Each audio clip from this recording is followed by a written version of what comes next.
the night hummed with a peculiar thump, thump, swoosh, thump, thump, swoosh.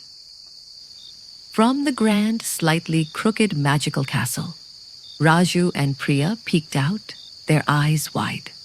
Papa smiled.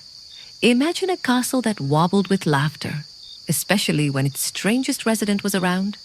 In their dream, they were at this wonderfully wobbly castle, home to the very polite but clumsy dragon, Sir Reginald. He loved to knit scarves, but had an embarrassing habit. He'd sneeze with a achoo, thump, thump, swoosh, and send socks sailing out the window. Tomorrow was the royal ball, and Sir Reginald was in charge of sock sorting. But every sneeze sent one sock of a pair flying, leaving mountains of mismatched socks.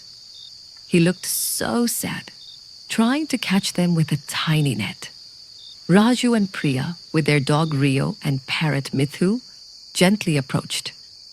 "Are you having trouble with your socks or snooze?" Raju whispered, trying not to giggle. They offered to help, not judging, but with playful ideas. Together, they taught Sir Reginald a trick. Instead of holding his sneeze, he'd make a quiet hee-hee-hee-hoo sound instead. With giggles and friendship, they gathered all the socks, and the royal ball was saved. The castle now swayed with pure joy, not just clumsy sneezes.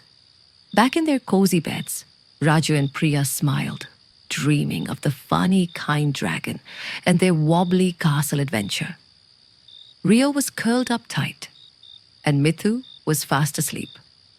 Raju, Priya, Rio, and Mithoo were all drifting peacefully to sleep, their dreams warmed by the magic of friendship and the softly funny adventures in a wobbly castle. Good night, giggling hearts. Sleep soundly.